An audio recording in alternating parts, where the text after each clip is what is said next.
Muy bien, jóvenes. Entonces, mm, el tema que vamos a ver es muestreo. Resulta que nosotros cuando hacemos investigación, eh, pues usualmente nosotros tenemos solamente dos opciones. Una opción es medir toda la población, que eso se denomina censo, o la otra opción es hacer un muestreo, ¿sí? Y ese muestreo nosotros lo podemos hacer de manera probabilística o no probabilística. Pues se recomienda que sea probabilístico porque de esa manera nosotros podemos hacer inferencias sobre los resultados obtenidos en la muestra hacia toda la población. Entonces, digamos que eso sería lo ideal. ¿Por qué es importante hacer muestreo? Pues para obtener información sobre las características de la población. Espérate que por acá me escribieron algo. No, ¿esto qué le pasó aquí? A ver, yo veo aquí qué pasó. Sí, sí, ya empecé a grabar, entonces yo termino la clase y dejo creando el video y les envío el link para que puedan repasar. Queda mucho más fácil así. ¿Listo? Listo, muy bien. Entonces, les decía que dentro de las muchas razones por las cuales es importante hacer muestreo es porque en muchos casos pues no tenemos, digamos, la posibilidad de localizar todos los elementos de la población. Entonces allí es importante recurrir al muestreo. De hecho, el DANE cuando hace los censos poblacionales, en muchos casos no puede medir todas las personas porque hay algunas que viven, digamos, en sitios muy lejanos o de difícil acceso y eso imposibilita que se haga, digamos, la aplicación de la encuesta. Entonces siempre nos toca hacer, o bueno, a ellos les toca hacer unas estimaciones. Entonces hacer censo en la práctica es complicado, es bastante complicado en muchos casos, en la mayoría de los casos, sobre todo en estudios pues poblacionales. O ustedes están trabajando con una empresa y necesitan, digamos, revisar la calidad de los artículos que produce esta empresa. Y lo que se hace es muestrear, ¿sí? Sacar una muestra, porque si ustedes producen, digamos, diariamente 5.000 artículos, pues verificar la calidad de los 5.000 artículos sería muy dispendioso y además costoso. Entonces lo que se realiza es un muestreo aleatorio, sistemático, en donde se selecciona una parte de esos artículos y se verifica la calidad de ellos y se asume que la calidad presentada en esa muestra es la misma que se presenta en el resto de los artículos. Otro ejemplo es las industrias, digamos, bueno, muchas industrias, por ejemplo, las de gaseosas. Ellos necesitan saber si, digamos, el llenado de cada una de esas botellas es el adecuado o si le están dando más, no le pueden dar ni más ni menos al cliente, sino darle, digamos, la cantidad que dice en la botella. Y pues no podrían verificar todas las botellas, tienen que seleccionar una parte de estas botellas y esas sí se examinan muy bien y se evalúa pues el contenido.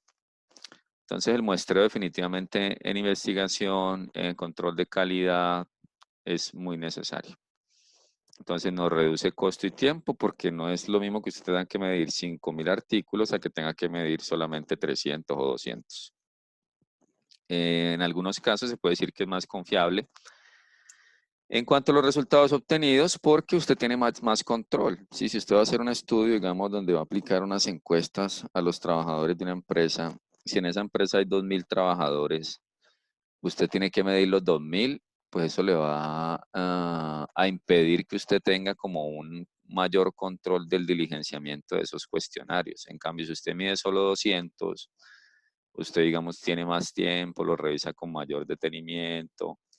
Entonces, en muchos casos, la calidad de un muestreo es superior en cuanto a la medición con relación a la calidad de un censo, excepto en aquellos casos en donde usted puede hacer un censo con mucho personal, con supervisores de trabajo de campo que le garanticen que lo que están diligenciando en esa encuesta pues es veraz. Bueno, dentro de los tipos de muestreo tenemos el muestreo no probabilístico. Se utiliza sobre todo con fines exploratorios. es una muestra que se obtiene partiendo del juicio del investigador o del juicio de quien está interesado en indagar sobre el tema. Ejemplo, en la misma empresa que les mencionaba, y entonces el supervisor del área define quiénes participan. Entonces él dice, no, pues los que tengan turno hoy en la mañana son los que van a participar de este proyecto, porque pues a los de la noche no los voy a poner a hacer esto, ¿sí? O por ejemplo, usted es el estudiante y usted no puede ir en la noche, entonces le toca solamente entrevistar en la mañana. Allí usted le está quitando la probabilidad de participar a aquellos trabajadores que iban a turno en la noche. Entonces, eso sería un muestreo no probabilístico porque usted no garantizó que todas las unidades de la población tengan la misma probabilidad de ser incluidos. Esto me está devolviendo, bueno. Dentro de los muestreos no probabilísticos se aplican sobre todo en estudios cualitativos donde no se necesita proyectar los resultados a una población mayor. En algunos casos no contamos con un marco muestral apropiado. ¿Qué significa marco muestral? Marco muestral es donde están todas las unidades de la población. Ejemplo, quiero hacer un estudio en la escuela, digo, en la Universidad de Santiago de Cali con todos los estudiantes. El marco muestral sería el listado de todos los estudiantes, ¿sí? Entonces, en muchos casos nosotros no contamos con esos marcos muestrales. Si yo voy a hacer un estudio con habitantes de la Comuna 20 de Cali, yo no tengo un listado de todos los residentes de la Comuna 20 de Cali. Si mucho puedo ir a en Cali que me den la información de los hogares donde ellos facturan, digamos, acueducto, por ejemplo, ¿sí? Entonces hay que mirar con qué marco muestral nosotros contamos para el proyecto. Y en muchos casos no lo tenemos, entonces definitivamente toca hacer muestreo no probabilístico. En algunos casos también el costo de una muestra probabilística es muy alto, justamente porque debemos de levantar ese marco muestral. Dentro de los más utilizados en los no probabilísticos tenemos el muestreo por conveniencia y el muestreo de bola de nieve. ¿En qué consiste? En el de conveniencia, como su nombre lo indica, se realiza a partir del juicio del investigador, como les comentaba hace un momento. Entonces, si usted va a hacer un estudio en la Universidad de Santiago de Cali y usted dice, no, yo voy a ir los jueves en la mañana, entonces solamente los que asistan el jueves en la mañana serán los que quedarán en la muestra. Puede ser que solamente vayan los de algunas carreras y los de ciertos semestres. Entonces, la representatividad de la muestra no será la adecuada. Bien. Entonces, siempre que hagamos muestreo debemos de buscar que haya representatividad. Sí, que haya representatividad. ¿Qué se entiende por representatividad? Por representatividad se entiende que nosotros tenemos, supongamos aquí una población. Aquí tengo entonces, esta es una población. Recuerden que la población la vamos a denotar como N mayúscula. ¿Sí? Esta población tiene ciertas características. ¿Sí? Tiene ciertas características que nosotros debemos de intentar incluir en la muestra que vamos a seleccionar. ¿Sí? Entonces, si yo selecciono una muestra, si N es una muestra, N minúscula denota muestra, y la muestra seleccionada es esta, ¿sí? Si ¿están viendo el Paint? Sí. Sí, Sí, bueno, sí, sí. gracias. Esto no sería una muestra representativa. En cambio, si yo obtengo, digamos, esta información de mi muestra, pues esto sí es una muestra representativa. Entonces aquí sí sería representativa. Pena que es que escribir aquí un poquito. Representativa. ¿Qué sucede? Sucede que en muchos casos cuando nosotros seleccionamos esas muestras de manera aleatoria, yo puedo seleccionar diferentes muestras, ¿no?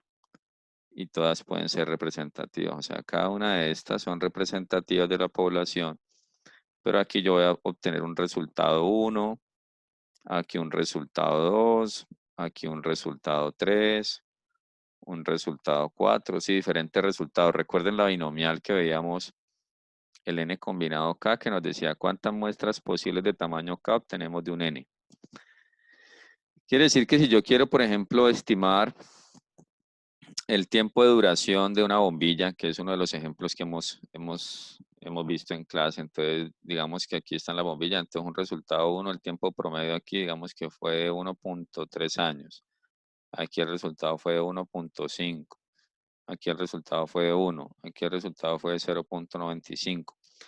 Entonces, dependiendo de las bombillas o dependiendo de los participantes que yo incluya en mi muestra, así mismo será el resultado que voy a obtener, que era otro de los ejemplos que hablábamos en clase. Yo les decía, si yo quiero estimar la estatura en el grupo y yo selecciono los más altos, pues entonces voy a decir que el promedio de estatura en el grupo es 178, por decir un número, ¿sí? O si selecciono los más bajos, entonces voy a decir el promedio de estatura es 158.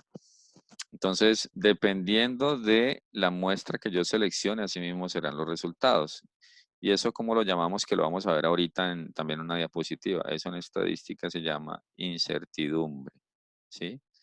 ¿Qué significa incertidumbre? La incertidumbre es que podemos obtener distintos resultados de la misma población.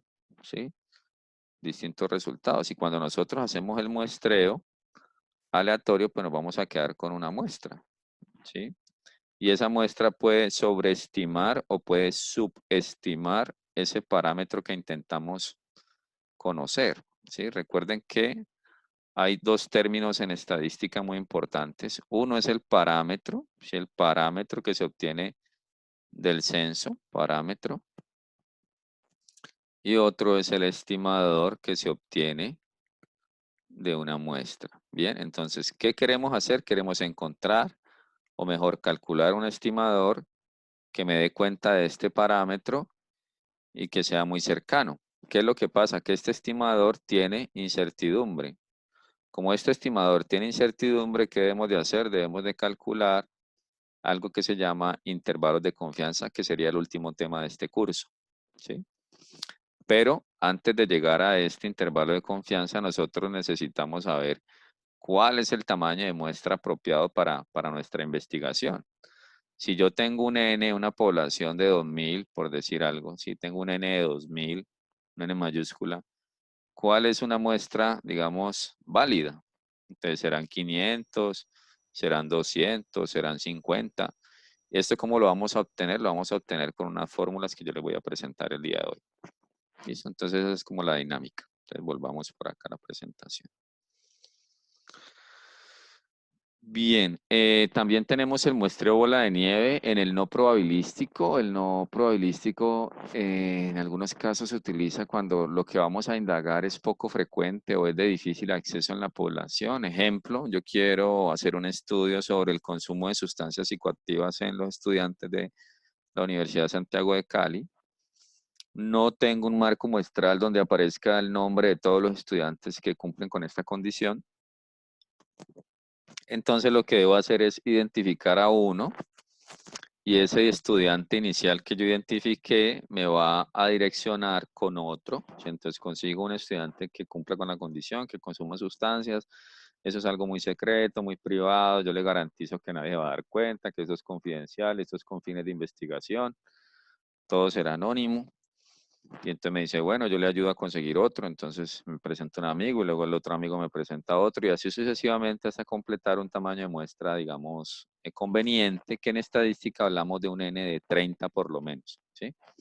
La idea es tener por lo menos 30 datos. Bueno, cuando nosotros tenemos la posibilidad de hacer muestreo probabilístico, pues es muy bueno porque vamos a poder hacer inferencias estadísticas. Recuerden que la inferencia es poder extrapolar los resultados obtenidos en la muestra a toda la población. ¿Sí? Entonces, si eso lo graficamos, borremos esto que colocamos aquí. Si eso lo graficamos, tendríamos algo así. Entonces, tenemos una población, ¿cierto? Una población Y de aquí de esta población nosotros vamos a extraer un N, ¿sí? Un N, una muestra. Y los resultados que obtengamos de esta muestra se van a inferir, se van a extrapolar a toda la población, ¿sí? Entonces yo no tengo que medir, supongamos, los 2000, que son todo el N, sino que yo con una muestra, supongamos, de 150, obtengo unos resultados y esos resultados que obtengo acá me sirven para decir, mire, es posible que eso es lo que esté pasando en toda la población de 2000. Bien, lo que les decía ahorita, entonces estoy trabajando en una empresa de gaseosa, supongamos que esas son las botellas, ¿sí? Y entonces en control de calidad, ¿qué es lo que buscan? Ellos tienen unos límites de control, ¿sí? Entonces dicen, bueno, yo lo pongo aquí con esto más bien, porque no luego me queda torcido. Entonces dicen, no, mire, su botella no debe estar a ese límite, ¿sí? Pero entonces pueden haber algunas botellas que tengan un llenado, por ejemplo, por aquí, pueden haber otras que estén por acá. Entonces lo ideal es que estén bajo control, sí, que estén aquí. Sí, entonces no pueden muestrear todas las botellas, lo que hacen es un muestreo sistemático. Entonces sale, por ejemplo, esta botella, luego sale la otra botella y así sucesivamente en la cadena de producción. ¿Sí? Se toman muestras. Bueno, cuando tengan alguna duda, la plantean. Listo, el marco muestral, como les comentaba, es donde está toda la población. Entonces, ustedes van a hacer un estudio en una empresa con los trabajadores, van a la oficina de personal, les entregan un CD donde está el listado de todos los trabajadores y con eso ustedes pueden hacer un proceso de aleatorización. Si aleatorizar es usar un mecanismo, como ya les había comentado anteriormente, que nos garantice que todos tengan la misma probabilidad de ser incluidos. Entonces, un mecanismo puede ser una urna, entonces colocamos en una bolsa todos los nombres, pero si los trabajadores son 2000, sería muy difícil hacer una urna con 2000 papelitos. Entonces allí se utiliza un programa estadístico, puede ser SPSS, puede ser Epidad, hay varios, que nos extraen muestras aleatorias de bases de datos. Entonces yo le digo, necesito una muestra aleatoria de tamaño 100 de esos 2000. El programa lo hace, ¿sí? Aquí está el término de incertidumbre que les comentaba hace un momento. Digamos que tenemos la población que sería todo el cuadro azul. Necesitamos obtener una muestra de tamaño 5. Existen finitas muestras posibles, ¿sí? Finitas muestras posibles. A veces son números muy grandes y cada muestra me va a generar un resultado diferente. Entonces existe incertidumbre. Bueno, sobre la representatividad tenemos un cuadro ahí violeta, todo violeta, quiere decir que existe poca variabilidad, es muy homogéneo todo, entonces un tamaño de muestra pequeño será suficiente para hacer nuestro estudio. Mientras que en el cuadro de al lado tenemos un comportamiento más heterogéneo. ¿Qué significa eso? Que tendré que extraer una muestra representativa de esa población, por lo tanto, debe contener esas características. ¿Sí? Por eso vemos allí que tenemos cuadrito amarillo, violeta, blanco, parte de la intersección azul. ¿Sí? La idea es que tengan muy en cuenta eso. Cuando ustedes vayan a hacer su proyecto, si ustedes tienen hombres y mujeres, pues seguramente en su muestra deben quedar hombres y mujeres. Si usted va a indagar algo que de pronto puede estar relacionado con el estrato socioeconómico, entonces garantice que hayan de todos los estratos socioeconómicos. Si eso tiene que ver también con el semestre cursado, con el nivel educativo, con la ocupación, con el estado civil, no sé, lo que ustedes definan de acuerdo a su marco referencial, pues hagan todo lo posible para que su muestra represente a la población donde ustedes esperan hacer las inferencias, donde ustedes esperan hacer la extrapolación de los resultados. Bueno, una situación que se presenta es que en muchos casos los investigadores piensan que el tamaño de la muestra es proporcional al tamaño de la población. Es decir, si yo tengo una población muy grande, yo esperaría una muestra grande. Eso no siempre sucede, porque si existe homogeneidad, pues una muestra pequeña será suficiente.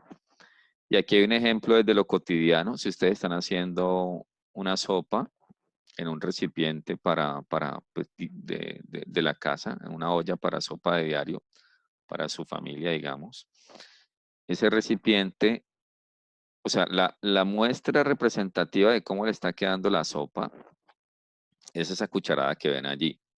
Si usted está haciendo la misma sopa en un recipiente más grande, ¿cuál será una muestra representativa de cómo le está quedando la sopa? Pues la misma cucharada que utilizó en el recipiente más pequeño. ¿Por qué la misma cucharada es representativa en ambos casos? Porque existe homogeneidad en la característica que usted quiere estimar. Sí, como lo que usted quiere saber es si le está quedando bien la sopa, entonces esa muestra es suficiente en ambos casos. Entonces, ¿de qué depende el tamaño de muestra? Principalmente de la variabilidad de ese parámetro que nosotros queremos estimar. Si la variabilidad baja, seguramente vamos a necesitar un tamaño de muestra pequeño. Si la variabilidad es alta, vamos a necesitar un tamaño de muestra mayor.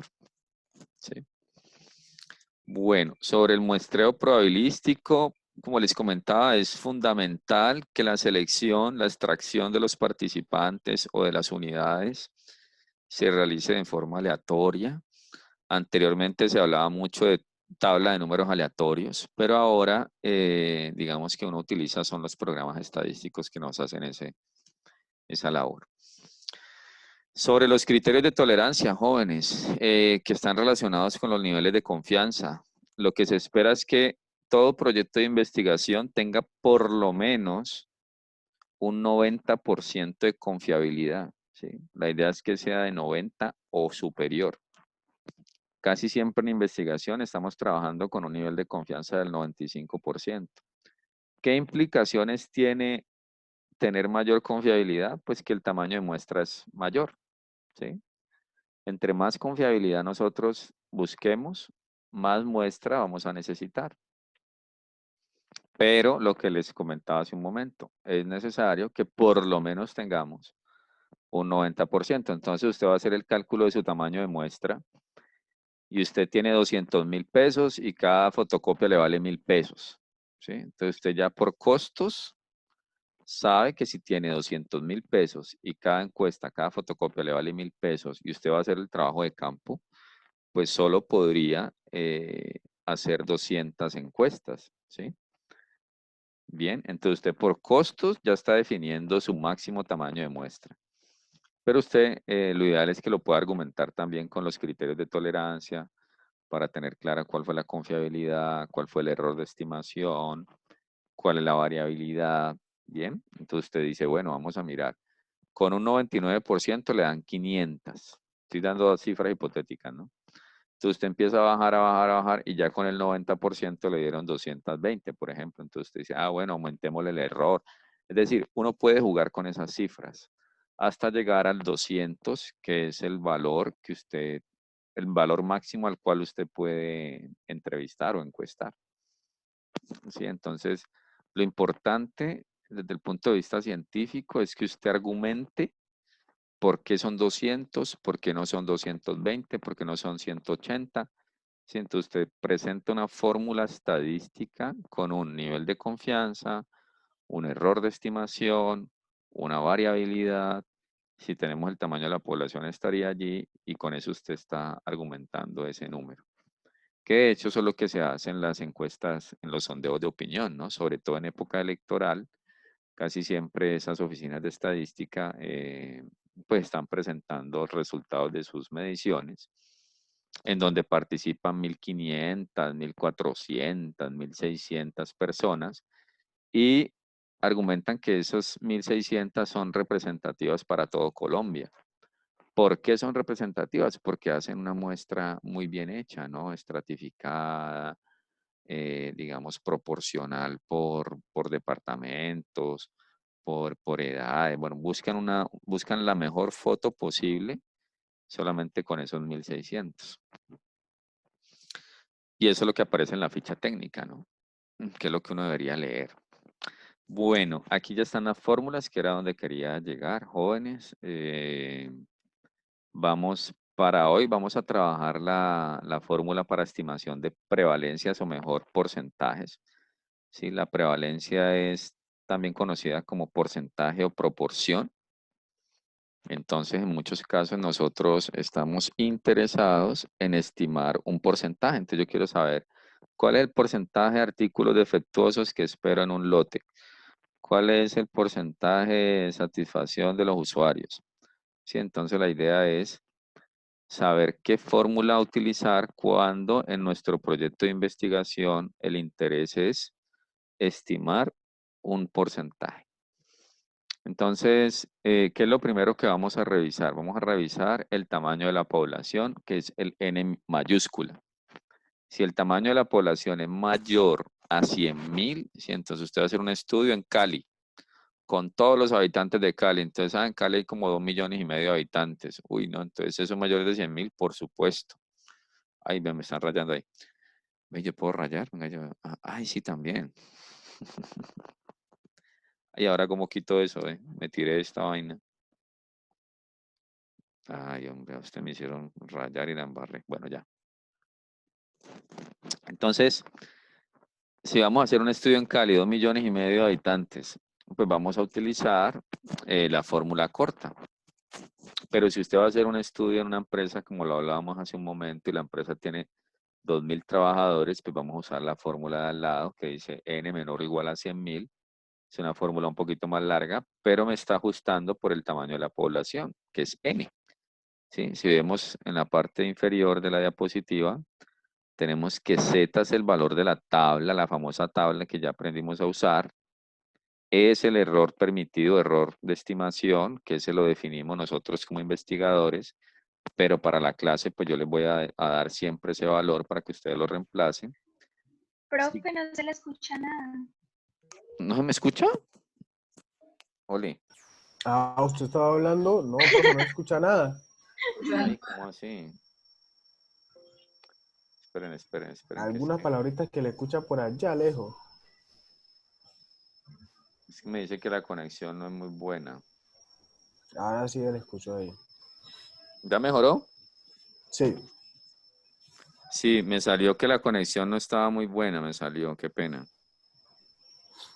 Venga, yo veo si está grabando todavía. Ah, sí está grabando, listo. Entonces vuelvo. Listo. ¿Ya ven la diapositiva? Sí. Bueno, les decía que lo primero que debemos hacer es identificar el tamaño de la población. Si el tamaño de la población es mayor a 100.000, vamos a usar la fórmula corta. Pero si el tamaño de la población es menor o igual a 100.000, usamos la fórmula que es un poquito más larga, que tiene el ajuste por el N mayúscula. En la parte inferior de la diapositiva vemos qué significa cada uno de esos valores. Entonces, el N mayúsculo es el tamaño de la población, que si vamos a hacer el estudio en esa empresa que les comento, donde hay 2.000 trabajadores, pues el N mayúscula será 2.000. El Z es el nivel de confianza que lo vamos a obtener de la tabla Z. El E es el error de la muestra o error permitido, que ese lo define el investigador y que para efectos de la clase, pues siempre yo les voy a dar ese valor.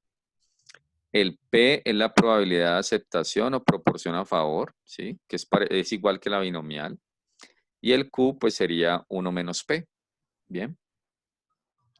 Entonces les voy a mostrar, aquí hay un ejemplo, damos un ejemplo para proporción. Bueno, hagamos este entonces. Entonces aquí dice que se desea conocer el porcentaje de satisfacción de los clientes que ingresaron a un centro de acondicionamiento físico y nutricional. No se cuenta con información previa sobre esa medición. Bueno, entonces voy a hacer aquí un paréntesis. Vamos acá al Paint. Voy a mostrar acá. Entonces, ¿qué sucede? Resulta que lo primero que nosotros vamos a buscar es el N, ¿sí? ¿Cuál es el N? si el n, si n es mayor de 100.000, entonces usamos la fórmula corta. Sí, la fórmula corta. Entonces, n es igual, aquí tendríamos el error al cuadrado, ¿sí? El error al cuadrado. Aquí tendríamos z cuadrado p por q. Pero si el n es menor o igual a 100.000, entonces vamos a utilizar la fórmula que es un poco más larga. Aquí tendríamos error al cuadrado por n menos 1 más z cuadrado, que apenas este 2 que p por q. Arriba tendríamos z cuadrado npq, ¿sí? Esas serían las dos situaciones. Entonces, n mayor de 100.000, n menor de 100.000. Pero también podemos desconocer el n. Entonces, si no conocemos el tamaño de la población, vamos a usar la fórmula corta. ¿De acuerdo? ¿Qué es lo otro? Resulta que nosotros debemos de identificar P, ¿sí? P. ¿De dónde obtener P? El P lo vamos a obtener de tres opciones. La primera opción es identificar estudios previos, ¿sí? Entonces ustedes quieren determinar cuál es el porcentaje de artículos defectuosos de un lote. Entonces usted debe mirar anteriormente cuánto le dio esa proporción. Entonces, si en el lote anterior la proporción de defectuosos fue, por decir algo, del 20%, entonces ese 20% es el que van a utilizar para calcular el tamaño de muestra. Que usted está haciendo un estudio sobre la proporción de trabajadores que tienen, no sé, problemas psicológicos, bueno, no sé, hay un ejemplo ahí raro. Entonces usted se pone a buscar estudios previos y encuentra 3 artículos donde hicieron el mismo estudio en empresas similares en Cali, Bogotá y Medellín. Entonces usted dice, bueno, ¿y cuál P voy a utilizar? Tiene que utilizar los tres o tiene que utilizar el mayor y el menor y se queda con el tamaño de muestra más alto, ¿sí? Pero resulta que usted no encontró estudios previos, entonces una segunda opción es que usted haga una prueba piloto, ¿sí? Entonces usted hace un piloto en donde invita a participar por lo menos unos 30 o hace 30 mediciones y con esas 30 identifica cuántos, digamos, artículos estaban defectuosos o cuántos de esas unidades presentaban la condición. Pueden ser 10, pueden ser 20, pues depende de lo que ustedes estén investigando, ¿sí?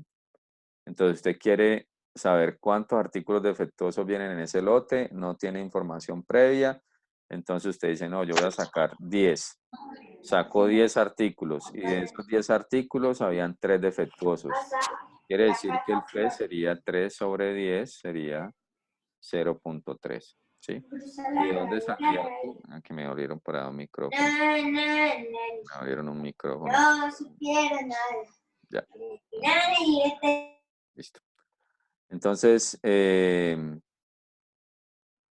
Q sería entonces, como lo vimos anteriormente, 1 menos P nos daría 0,7.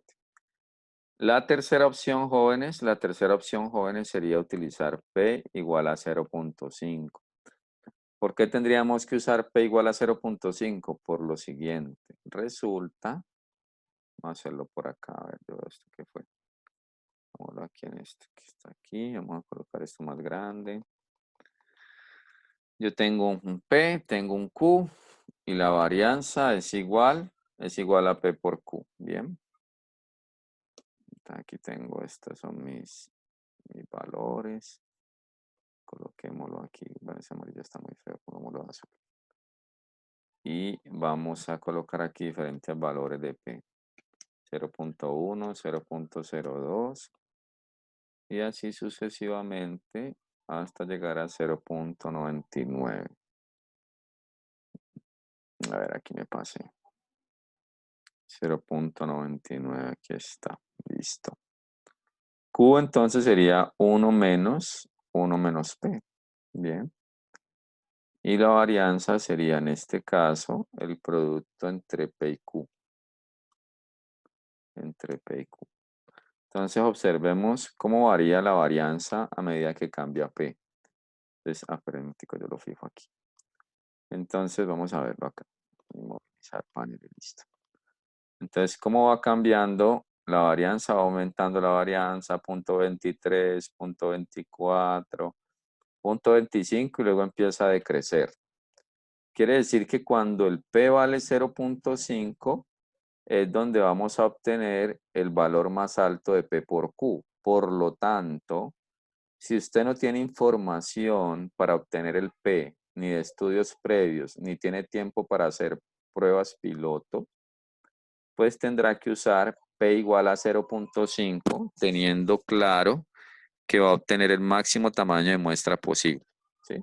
Porque está usando P igual a 0.5. Entonces, esas son las tres opciones para obtener el P, ¿listo? Entonces, para obtener P, una primera opción es estudios previos, una segunda opción es el piloto y una tercera opción es P igual a 0.5.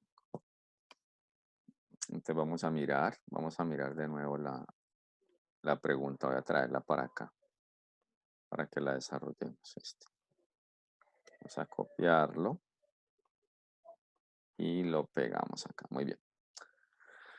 Entonces dice, se desea conocer el porcentaje de satisfacción de los clientes que ingresaron a un centro de acondicionamiento físico y nutricional. No se cuenta con información previa, pero no hay información previa. Se hace una medición a 20 clientes, es decir, hay un piloto donde se usan 20 datos y se obtienen esos resultados. Dice, ¿cuántos clientes debo seleccionar con una confiabilidad del 98%? Para estimar una proporción de satisfacción que se encuentre a no más de un 3% de la proporción real. Listo. Entonces empecemos. Vamos a colocarle aquí un rojito a esto. Ay, perdón. ¿Qué hice acá, hombre? A ver, pongámosle un rojito aquí a esto. Y empecemos. ¿Con qué empezamos? El N. ¿El N cuánto es? El N es desconocido. Sí, no nos dieron la información de cuántos eran en total. Como N es desconocido, vamos a usar la fórmula corta. Quiere decir que vamos a tener N igual, aquí tendríamos el error al cuadrado, Z cuadrado, P por Q. Sí, porque N es desconocido. Entonces ya definimos la fórmula. ¿Qué necesitamos encontrar? Necesitamos encontrar Z. Para encontrar Z, vamos a tener en cuenta el nivel de confianza. Acá nos dicen que el nivel de confianza, la confiabilidad es del 98%. Entonces, como es del 98%, yo voy a tener dos esquinas, porque esto es simétrico y siempre que yo voy a hacer una estimación, pueda que la estimación me quede por debajo, subestimación, o puede que me quede por encima, sobreestimación.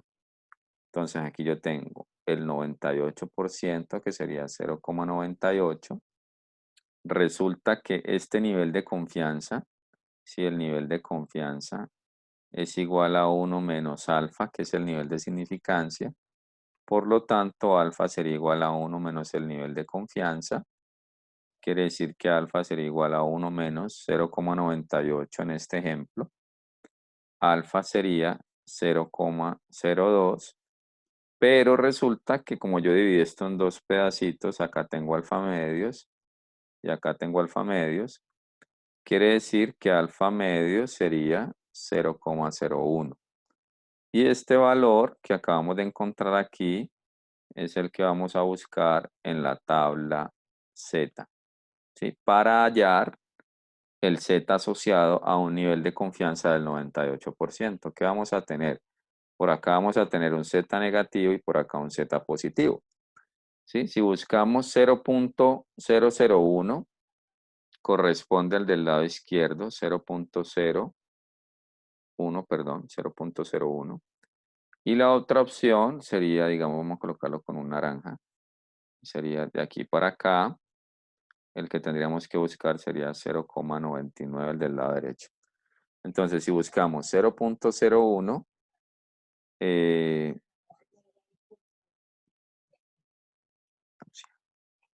0.01, entonces vamos a buscarlo en la tabla Z. Si vamos acá a la tabla Z, Buscamos 0.01. A ver, yo veo dónde está eso. Ya lo vi. Aquí está, muchachos. Este es el más preciso. Sí, sería menos 2,32. Sí, menos 2,32. Menos 2,32 sería por acá, menos 2,32. Bueno, me quedó en naranja, no interesa. Y si buscamos 0.99, si buscamos 0.99, debe dar lo mismo en positivo. Vamos a ver, debe dar 2,30. Ah, venga, me pasé. 2,30. Bueno, aquí me dio 2,33. Sí. Entonces quedémonos con el 33. ¿El 33 cuál era? Claro, es que este está más cercano. O sea, aquí yo la embarré, este no es. Porque este de acá se me pasa a 2, sí, se me pasa a 2. En cambio, este le queda faltando unita. Entonces es más preciso, menos 2,33. Lo interesante aquí es que nosotros podemos usar cualquiera de los dos, podemos calcular el negativo y lo manejamos en términos absolutos porque como se eleva al cuadrado, entonces es por eso.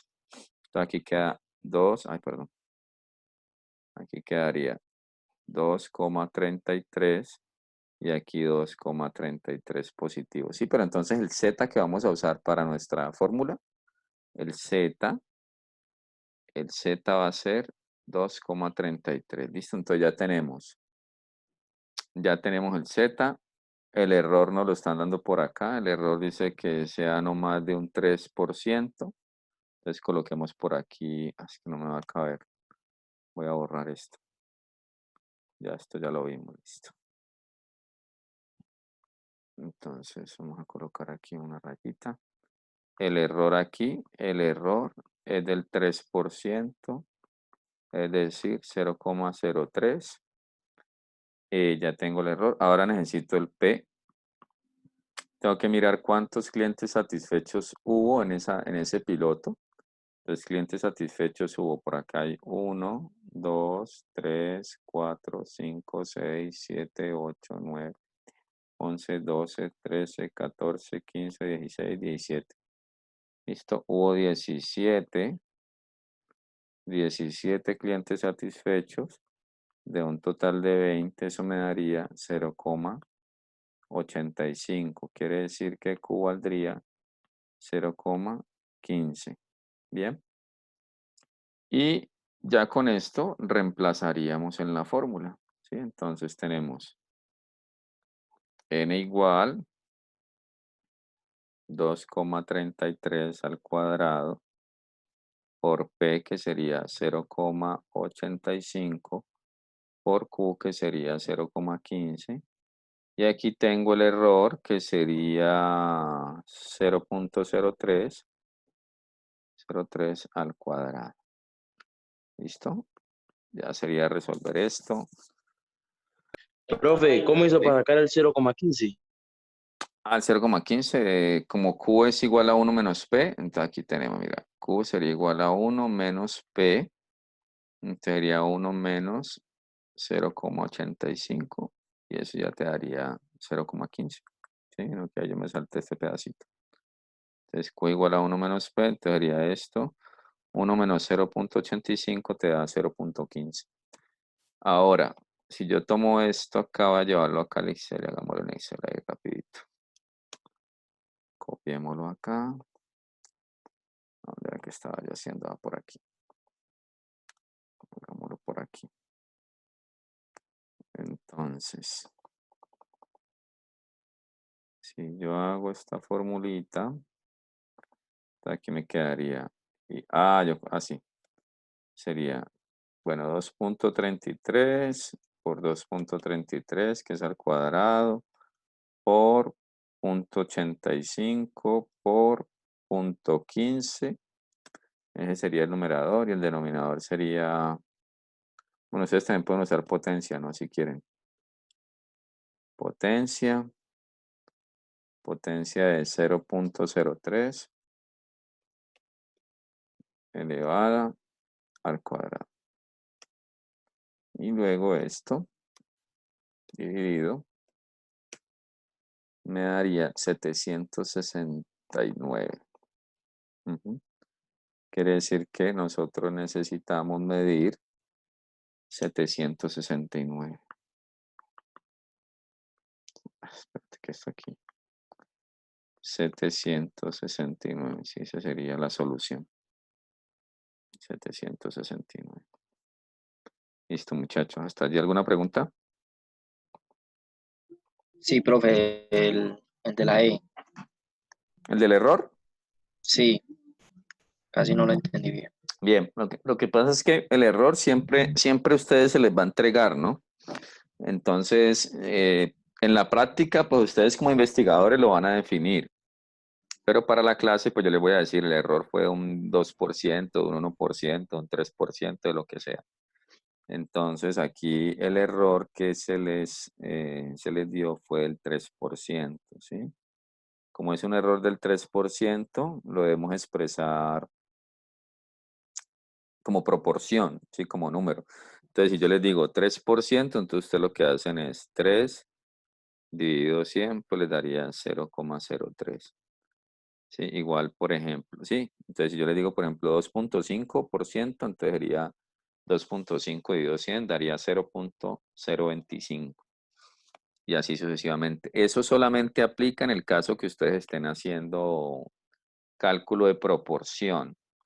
Porque cuando veamos promedio, entonces sí dejamos el error en la escala que se les dé. ¿Sí? Entonces, si estamos hablando, por ejemplo, de una estimación de distancia, entonces hablamos de metros, entonces quedaría tal cual. No habría que expresarlo así en decimales. Eso solamente aplica cuando estamos estimando proporciones, ¿sí? Cuando estamos estimando proporciones. Es en lo único que aplicaría. Bueno, volvamos aquí a la presentación. ¿Qué sigue? Bueno, esto ya es el del promedio, pero este sí quiero que lo veamos. Venga, yo miro si yo tengo aquí, si tengo aquí una parte del taller. Un segundito.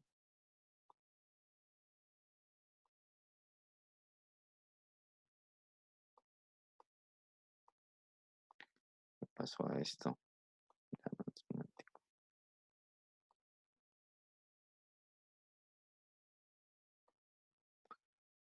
Yo voy a hacer una pausa aquí. Entonces, profe, el examen viene siendo por ahí el 26. Bien, entonces vamos a ver aquí. Venga, les comparto la pantalla. Vamos a ver un ejemplo, otro ejemplo. Ahí están viendo el Pine. Sí. Sí, bien. Entonces les voy a leer. Dice aquí, el área de auditoría de una IPS generalmente selecciona una muestra aleatoria de los 25.000 pacientes para verificar la información contable reportada en la historia clínica. Si esta área se encuentra interesada en estimar la proporción de historias clínicas para las cuales existe una discrepancia. ¿Se fue la voz? Profe, ¿no escucha? Sí, eso me salió aquí que se había ido ¿Ya me escuchan? Profe, Ole, aquí estoy. ¿Me escuchan? Jóvenes. Lío tan raro. Ah, ya empezó a grabar. Sí, lo había embarrado, mira. Bueno, entonces retomo. Entonces aquí tenemos un ejemplo en donde lo que se espera es definir un tamaño de muestra sobre 25.000 historias. Si tenemos 25.000 historias clínicas, la idea es no tener que medir todas las 25.000 historias, sino definir un N para revisar esas historias clínicas y mirar cuántas tienen discrepancias con relación a lo que se facturó. ¿Sí? Si los servicios que se prestaron, que están consignados en la historia clínica, corresponden con lo que se facturó. Entonces, la idea es que ese tamaño de muestra tenga un nivel de confianza del 99%, tenga un error de muestreo del 2% y además se va a utilizar el P del año anterior en donde se obtuvo una discrepancia del 2,5%. Con esa información, ¿qué hacemos? Como el n es menor de 100.000, vamos a usar la fórmula para el cálculo de tamaño de muestra, que es un poquito más larga, ¿sí? ¿Qué debemos de encontrar? El Z. Para encontrar el Z, observamos que el nivel de confianza es del 99%. Si es del 99%, quiere decir que alfa vale 1%, que expresado en números sería 0.01.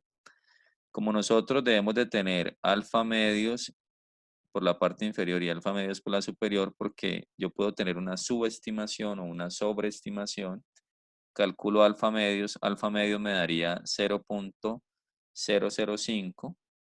Me voy para la tabla Z. Si en la tabla Z tengo estos dos valores, puedo tomar el 7 o el 8, pero en el ejercicio yo trabajé con el 8, entonces me daría menos 2,58. Sí, menos 2,58 sería el Z. Lo trabajamos en valor absoluto, quiere decir que el Z sería 2,58 en positivo. ¿Sí? Entonces Z sería 2,58. Entonces ya tenemos el Z, tenemos el N, tenemos P que vale 0.025, tenemos Q que vale 0.975, entonces ya tenemos esta información, tenemos todo. Reemplazamos, que el reemplazo se hizo, aquí lo tenemos ya todo hecho. ¿Sí? Reemplazamos esos valores.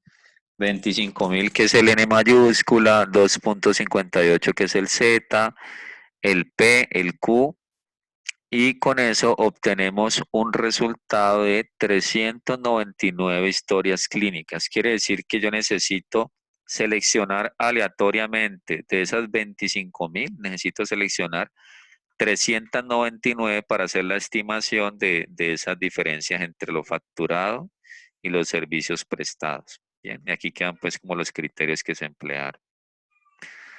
¿De acuerdo? Entonces el tamaño de muestra sería 399, que es lo que concluimos aquí. ¿Pregunta, muchachos?